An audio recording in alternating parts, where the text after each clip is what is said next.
edition of the eDuck podcast, a very special edition here, sitting in Section 37 inside Autzen Stadium, where number 3 Oregon, though a dominating score, winning 42-14 over number 12 UCLA, had probably its toughest test of the season for about 3 quarters tonight. I'm Robby Boydson, joined here by my co-host Erik Skopel, and we're here to break down that game.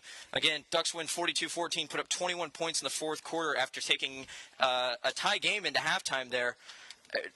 What did you think about it, Erik? And especially, it seemed like a tale of two halves.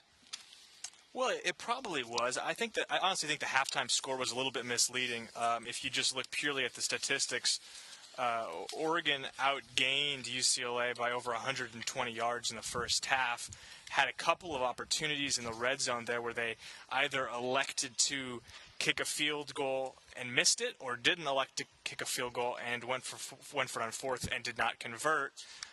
Those were really the difference between what probably could have been, maybe a 6 to 10 point lead at halftime and a tie game at the half. UCLA, to their credit, played excellent football in the first half there, converting off of a couple of Duck mistakes, the first being a Keenan Lowe fumble that gave UCLA the ball at the 38-yard line, and then, of course, the second coming off of a block punt when Hundley was able to get his lone passing touchdown of the game to Thomas Duarte. So, really, you take away those 2 short field touchdowns for the Bruins, and Oregon's defense absolutely did an excellent job of shutting down that offense. Obviously, there's a lot of talk heading into the game about UCLA and how many freshmen they were going to have to play, especially on that offensive line. It ended up being 3. And they played rather well. In that first half, they played excellently. Second half, of course, if you look right here at the stats, wore them down just a bit. Wore them down quite a bit, yeah, absolutely. But then the offense, I think if you talk a little bit about that defense and how much they dominated UCLA in the second half. UCLA with just 94 yards of total offense in the second after the intermission. But the Oregon offense was pretty tremendous there in the second half, and most of those came on the legs of Byron Marshall, who for the 5th straight game in a Pac-12 Pac-12 contest runs for over 100 yards. Just a few times. We'll get it. Yeah, those contests and conference words, those are pretty similar. But he also had 3 touchdowns, 2 of which came in the fourth quarter there to really put things away and kind of put the icing on it. Yeah, and Marshall really was, again, the straw that stirred the Ducks' drink again this week. Considering Marcus Mariota, you look at his stats. He finished the game there. Let me look at this again. 230 yards passing on 21 of 28 attempts, and he was 10 for 10 in the second half. But again, it didn't seem like he was as sharp as he usually is, at least from my standpoint. He did have a good second half. He did have that touchdown pass to Bralon Addison, which was nicely set up thanks to a big interception return by Avery Patterson, who you talk about a star on the defensive side today. Avery Patterson was everywhere on those bubble screens and really kind of sniffing out those big plays to keep UCLA from gaining any sort of momentum. But Marshall really did take over in that second half, especially in that fourth quarter. Ended up with 3 touchdowns today, topping 100 yards, like you said, for the 5th straight game. Also his, I believe, 3rd straight multi-touchdown game in a row. So that's another big stepping stone for him, and especially coming on the fact that DeAnthony Thomas did return today. Yeah. DeAnthony didn't play in the second half due to that ankle injury returning. He did talk about it post-game, and I think we have some audio that we can play for you a little bit later on that. It sounds like it isn't too serious, but again, we don't know the total extent. But either or, Marshall is proving that this offense doesn't need DeAnthony Thomas right now in order to win games and win games by big margins. And you wait until the end of the game to bring in a Thomas Tyner, who was relatively fresh in terms of his usage. Didn't have a carry, I don't think, until about the fourth quarter. I think he had an early reception. But it was an interesting dynamic seeing that offense have to go through some struggles, cause some turnovers. That the turnover on the 5-yard line there in the third quarter seemed like it could have been a backbreaker if UCLA would have been able to get anything going. But again, this was all about the Ducks' defense today. Yes, Oregon got things going, but it was offensively. But again, it was only because the defense was setting the tone. Yeah, you bring up that fumble on the 5-yard line. The Ducks get 1st and 5 after there's a pass interference. And what does the Duck defense do? They come out and hold them to a 3-and-out. UCLA, I think, gains 4 yards on that drive, and they're forced to punt. Oregon then comes down the field and scores the go-ahead touchdown, I believe, to really kind of ignite that momentum. And it all started with the defense there, and then of course the next possession was Avery Patterson's interception. So the defense, I mean, I don't know how many ways we can say it, but the defense was absolutely outstanding tonight. I think Alioti said it might have been the best defensive effort that he's seen in a while. Of course, we don't know exactly what a while means, but it was a great defensive effort, and especially against an offense that against other teams that you take out the last two games for UCLA, and that offense was able to get some things going against some other teams. And there were moments today where Brett Hundley did look pretty good using his legs. Didn't really do anything with the passing game.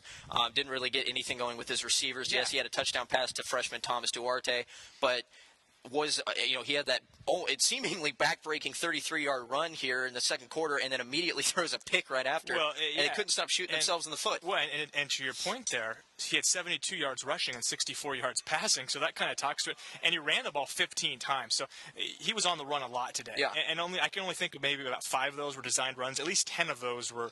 And a lot of those were early as well. Tuck it and go. Yeah. And so.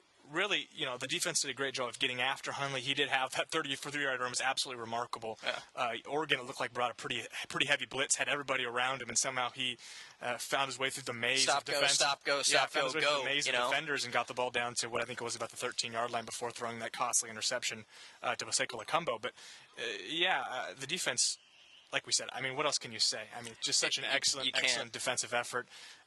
We'll have some audio from some of the players who I think will agree.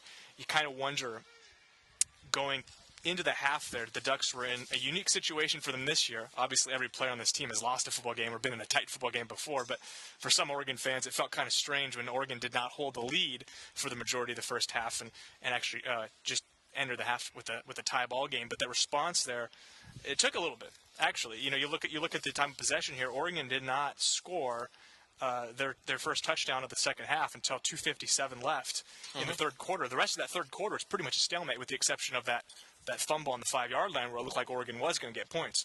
Right, and they came out flat to start the first half on that first drive, and they had a missed field goal. The thing that also didn't help them momentum-wise was that missed field goal. And I'm not trying to harp on it too much, but again, you look, they had a fourth down early on in the game. They chose to go for it deep in their own territory.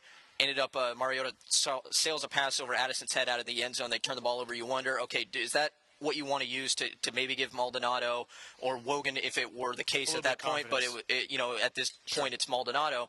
Get him a little bit of confidence, get that short kick in. Instead, they throw him out there for that 37-yarder, which always seems, that 37 to 45 range is He's about. He's like 0 for 9 from 37. It just seems to be in his head. And not only that, he was kicking from the left hash mark and missed it wide right. And you could just hear the groans because you know that if Oregon finds themselves in a similar situation against Stanford in 2 weeks, Duck fans are going to be hiding their eyes watching that TV screen when Maldonado goes to kick that ball. One thing I do want to bring up about those touchdown drives the second half, the Ducks finished the game on 4 straight touchdown drives. The big thing, I think, for them in terms of getting something going, because that offense just was not able to get any sort of rhythm going. And we've seen this before. If Oregon can't get the first downs going, they find no rhythm. And then that leads to a bunch of 3-and-outs, and that leads to a bunch of confusion. Marcus played a little tight towards the end of that first half, I thought, kind of not really in sync with his receivers. They get good field position. The defense was able to keep UCLA pinned back in their own territory so many times in that second half, to the point where eventually Oregon just finally broke through. That first touchdown drive, 49-yard drive. The second one, especially off the pick when Patterson brought it back quite a ways, it was only a 38-yard drive. And that was able to build that momentum up so that they could go for the 65 and 66-yard drives later. I think that built some confidence, and they finally were able to capitalize on those turnovers where they were given some chances early and weren't able to really do anything with them.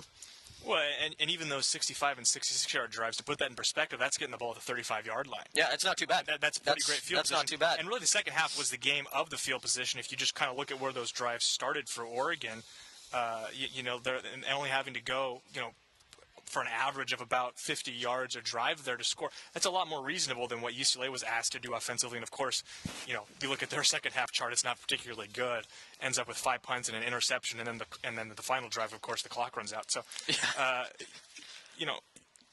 UCLA's offense, they ran the ball well in the first half. Couldn't run the ball in the second half. Nope. They threw the ball pretty well in the first half. When they chose to, they only had 9 attempts, but they threw it for 43 yards. Second half, 9 attempts, 21 yards. total game yardage is not impressive. Oregon holds them under 300 yards, which is a feat in today's college football game, especially when you're against a top 15 team here in the BCS. So I guess that kind of wraps up a little bit of the game segment of it, at least talking about the offense and the defense. And we'll get more into this. I think it's kind of fun looking forward. Now you see Florida State. We should touch on the BCS a little bit. That's exactly where I was thinking we would go. Well, there you go. So, great man think alike. Think alike. Now I'm getting probably not that great of minds. So BCS comes out tomorrow, readjusted standings. Yes. Oregon comes up with a pretty significant win, 28-point win, and not their sharpest game, obviously. Sure. And now at least in somewhat of a likelihood, they should jump Florida State tomorrow. Florida State went in and manhandled NC State today, but again, that win's not going to look too great for them. But then, of course, Oregon has a bye week next week, and Florida State plays number 7 Miami, who eked out a win today against Florida State. Yeah. So you could see Florida State, should they win against Miami, jump back over Oregon. So you're setting yourself up for some back and forth a little bit. And while you shouldn't look too far into it because it only matters at the end of the season, I know a lot of people, especially with it being the last year, you want to. It's nice to be in that number 2 position. It's nice to feel like you're in that position, the driver's seat for the national title game. I mean, do you think Oregon's going to be there tomorrow? Well, yeah, and the only way Oregon doesn't play Alabama in the national championship, and of course this is if everybody goes undefeated, no one loses of those 3 teams. The only way that Oregon will not be in the national championship is if somehow the voters decide to go, hey, we think Florida State is that much better than Oregon State. Florida State has earned it from the voters' perspective, because there's no question in my mind that the computers, and this is funny because usually it's the other way around, but the computers are going to be in Oregon's favor if you just look at what Oregon has in front of their schedule and what Florida State has in front of their schedule. And you talked about how Florida State manhandled NC State, but if you were just to look at final scores alone, Oregon actually had a larger margin of victory than the Seminoles had. So it'll be interesting to see. I don't think the voters are going to be impressed enough by what Florida State has on the going forward, unless they win each game by 70 points and Oregon wins each game by like a touchdown. I just don't. I don't really see a situation where Oregon does not end up in the national championship. Like I said, unless the voters have a huge change of heart, and I don't foresee that happening, barring some sort of crazy turn of events in terms of how these teams play. Or you look at the Oregon's remaining schedule, all difficult games, but all games that are fairly winnable, and the way they're playing right now should be fairly winnable by a large margin. Well, and that brings me to my next point. We'll cover a lot of this next week when we kind of talk a little bit more about Stanford. We'll have a mid-season break. We'll have a mid-season break podcast, and then we'll get into a Stanford preview as we inch closer to that. Of course, that's going to be a Thursday night game. Erik, you're going to be down there, sure, covering that for us, and I'll be manning the things from up in Oregon. But one of the things that if I'm Stanford, now granted they're playing right now 40 miles down the road in Corvallis, but when they look at this game tape, win or lose, they have to be encouraged by the fact that UCLA was able to stall Oregon for a significant amount of time today offensively. Very much, there were some comparisons that you could draw between today's game and last year's game against Stanford. I saw some tweets from some sports writers that were covering this game today that just they even said it. It has that feel. You're sucking the life out of the stadium. Oregon just can't find any offensive rhythm, and Stanford already knows how to do that to Oregon. They've got to be encouraged knowing that they've already seen that this season, and you get a little bit of a sense maybe they think there's a little bit of blood in the water there, that they can go and attack Oregon early on, especially having home field now this time around. Yeah, in the first half, and this is where Stanford is so dominant, is that front seven. UCLA's front seven arguably on the same level of Stanford. In the first half, UCLA gave up 170 yards to Oregon, but you take away the 66-yard run on the fake punt and the 40-yard touchdown from Marshall. If you just take those plays away, and you end up with 106 yards on 21 carries. So that's a pretty dang good first half there. It's about 4.5 to 5 yards a carry. If Stanford can find a way to replicate what UCLA was able to do with arguably a better front seven, Oregon will be in for a dogfight. And I think everybody expects that the way that both these teams have played this season, although Stanford had that little hiccup with Utah. I think really where Oregon should have an advantage against Stanford, if we're going to go there, we don't have to. Too deep into too much detail, but I think Oregon's passing game with Marcus Mariota is where the Ducks will have an advantage against the Cardinals. But we'll get more into that in the coming weeks here. But if Stanford's going to turn on the game tape and look at what the Bruins did against Oregon, I think it's going to have to be pretty centric on that front seven, bottling up Marshall. D'Anthony Thomas was pretty putrid in the first half. Of course, his first game back, 13 total touches for just 48 yards. Which got that touchdown, though. He did have a touchdown. Actually, I think he scored twice. That first touchdown looked an awful lot like he was in. But D'Anthony wasn't himself. You get that extra week now, and then another half week here. He's got a little bit of time, hopefully, to get healthy. He needs to get healthy for Oregon to be firing on all cylinders going into what will probably be, depending upon the outcome of tonight's game, because if Oregon State wins out, that game in Eugene against the Beavers is going to be perhaps the biggest game on the schedule. If the Beavers can make it through their gauntlet schedule as well. Absolutely. So that's potentially setting up. But you want Oregon to be firing on all cylinders going into this final stretch run. Right. And one thing I do want to touch on real quick before we get to interviews is just you're seeing a lot of consistency from guys that aren't named Marcus Mariota or D'Anthony Thomas. And coming into the season, those are the two guys that everybody had the focus on. That's all you really talked about in the offseason. We talked about them a ton because you're really wondering who's going to break out this year, who's going to separate themselves from the pack. You look at today's game, Bralon Addison and Josh Huff both coming up big. I believe by the fourth quarter here, 6 catches for 76 yards for Huff, 6 catches for 66 yards for Addison, and a touchdown there from Mariota. You're seeing that type of consistency every week from those guys. And not only that, you're seeing, again, Keenan Lowe coming up with huge blocks downfield today, springing one for a Marshall touchdown. You're seeing Thomas Tyner become more and more consistent. And, of course, Marshall himself, with 5 straight games over 100 yards. These are the types of things that I think going forward for Oregon, as long as they can keep, 4 or 5 of these things going in each game. You don't need it all. But if you can get most of it going, that should be enough to get through this schedule because you're not depending on one guy. And that was the big knock on like the Oregon team from 07 was that, there's too much reliance on Dixon, too much reliance on certain players that once they got injured, it took them out of the game. And you're seeing the whole next man up thing really taking effect here 8 games into the season when Oregon doesn't play their sharpest game and they still win by 4 touchdowns. Absolutely. And maybe in a tribute to the defense here, we'll actually read some defensive stats, which is probably a first on an eDuck podcast here. It's good to have it, though. But with the defense having played so well, let's run through some numbers here. Derek Malone leads the team in tackles with 10. Of course, Malone is the season leader, has led the team in tackles, I think, 5 out of 8 games now. Rodney Hardrick with 8 and a forced fumble. And a sweet little run there on that fake punt. And the 66-yard run there off the fake punt. First quarter. Of course, Avery Patterson, we talked about him. He was really the star defensively. Had 3 tackles for loss, which is pretty unheard of for a safety coming up from where he has to come up to make those plays. Also had the interception for 34 yards. Now let's talk about just the guys who had tackles for loss because there were 10 of them in the game. I believe most of those coming in the second half. Taylor Hart had 1 tackle for loss. Ricky Havili-Hamuli, 2 tackles for loss, both coming in big situations. I know one of them was to stop them, I believe, on 4th down there, where they went for it in Oregon territory. Could have settled for a field goal. Mora elected to go for it. Hamuli came up big there, stuffing, I believe it was it Parker on that one? On that run? I couldn't tell you for sure. Paul Perkins, double P. And then, of course, DeForest Buckner shed a block and had a tackle for loss, and Boseko Lacumbo comes up with 2 sacks. 2 big sacks. And Tony Washington now with 7.5 sacks on the season. Probably going to be a double-digit sack guy, which is, I think, something that fans were a little concerned about, losing Deion Jordan's production as a pass rusher, Kiko Alonso, Michael Clay's even as a pass rusher. Tony Washington's filled in really well, did so again tonight. And that forced fumble there on that same play there, forcing the punt. Again, that was another one of those things that I thought was a big momentum turnaround for Oregon. Absolutely. When it just seemed like they kept wanting to give the game away to UCLA. We can't say it enough. The defense just played out of their minds tonight, and they're playing that at the right time going forward. All right, so let's get to the interview portion of this podcast. First, you're going to hear from D'Anthony Thomas, who provides a little bit of an update on his injury and how he feels going forward.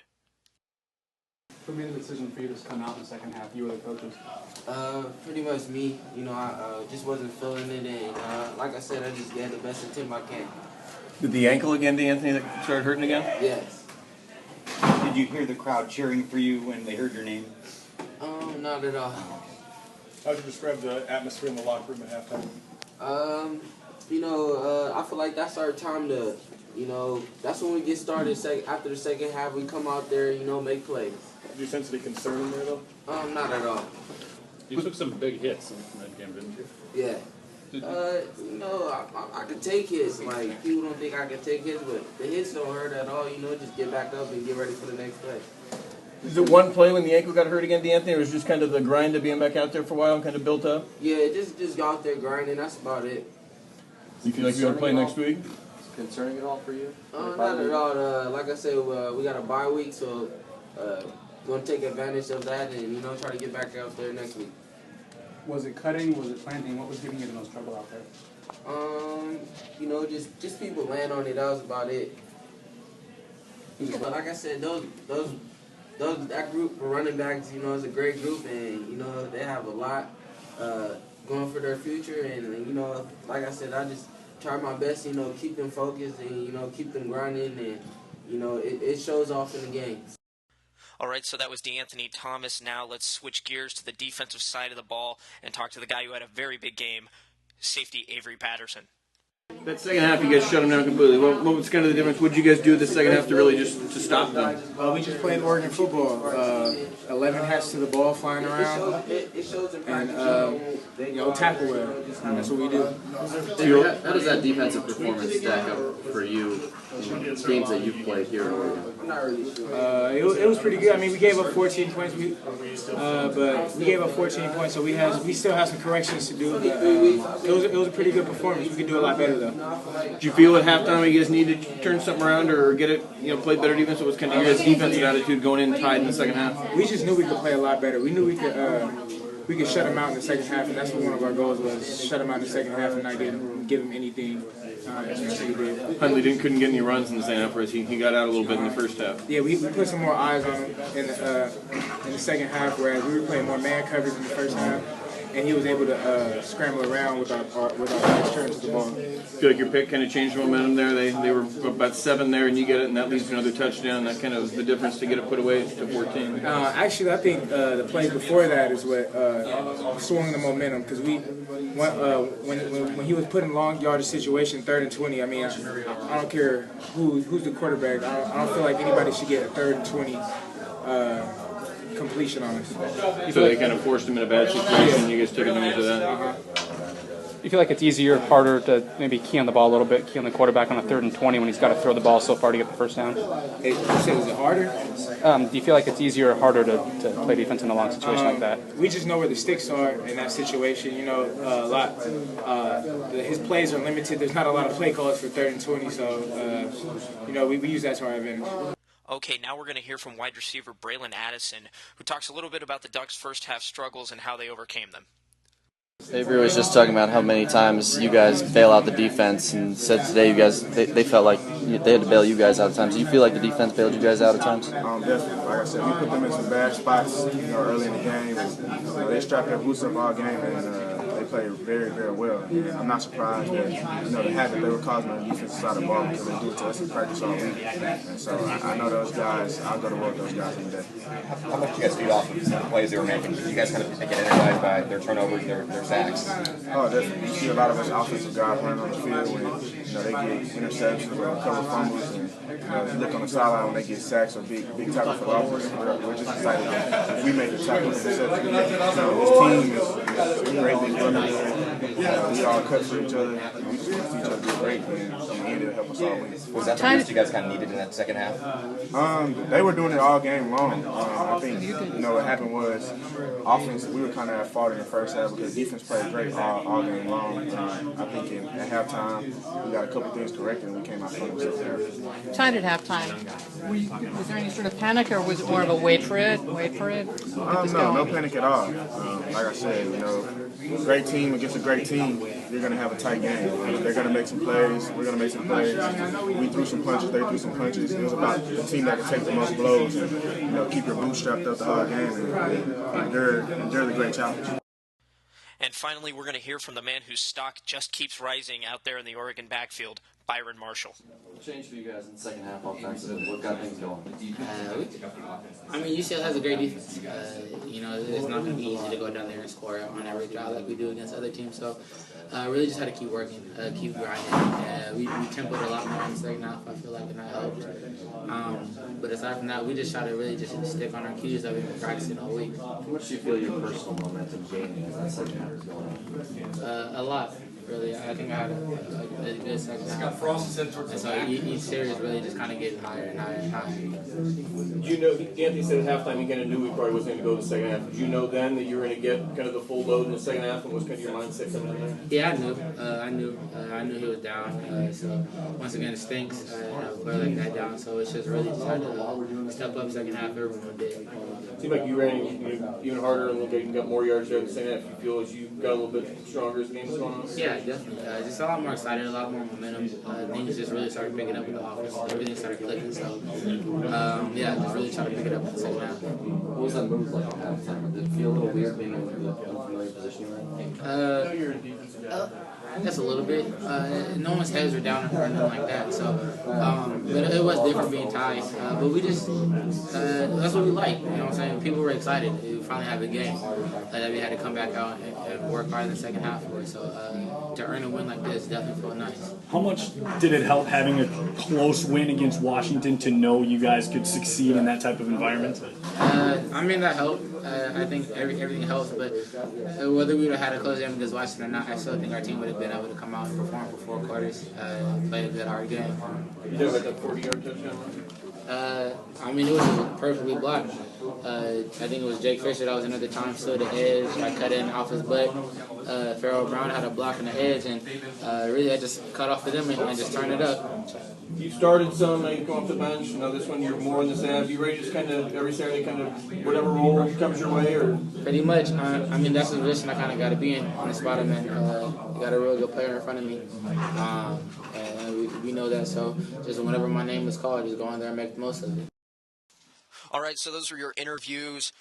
Give you a little bit of an update going forward. Now the Ducks head into a bye week. So with that, we don't really need to do 2 podcasts because there's nothing really to preview next week. We're previewing bye. Yeah, we're previewing bye week. So we will do a podcast for you next Saturday. Look for it, episode 31, where we'll just talk about what went on during the bye week, maybe if anything interesting happens at practice. Well, there's only going to be one media availability day, at least off of what Dave Williford just told us, who's, of course, the sports information director for football. It sounds like Wednesday will be the only media day, so expect some – I'm going to have the camera down in Eugene. Expect some videos Wednesday and a story, but don't expect a whole lot more next week in terms of updates. The team's taking the week off to a certain extent. You guys can do the same thing. We'll be taking it off a little bit to work on some other stuff. But, yeah, I'm not sure exactly what we'll, of course, talk about recruiting, which we always do. And I'll have a recruiting wrap-up here at the end of the month, just kind of showing everybody, or explaining to everybody where Oregon's targets are now through October, and update a little bit on some of the guys that they've brought in, and maybe get a few, update on some of the performances of the recruits that they have so far throughout the season. Could we perhaps get a recruit on the podcast? I'd be working on that, definitely. We should be able to have a visit report. I know Monte Nicholson said he'd give us a call, or he would let us talk to him. So he should be getting back to Pennsylvania sometime tomorrow. Let's try to get. We will try to get him on there. Let's try to get all 3 of us on the air at once. Let's try and do it. So let's keep looking at eDuck for all the videos for tomorrow, or I guess if you're listening to this on Sunday, check today for both game reports, Steve's game report, Erik's defensive report, my offensive report.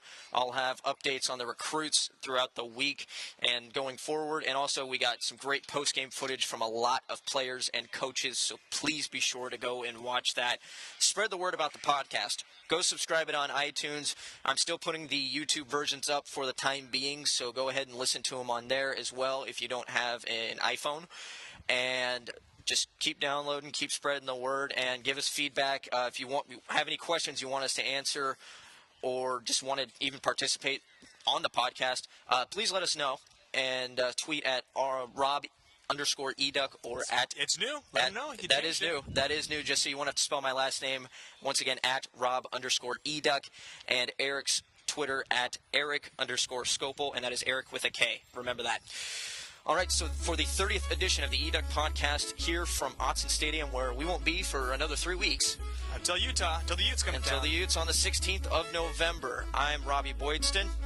Scopel out.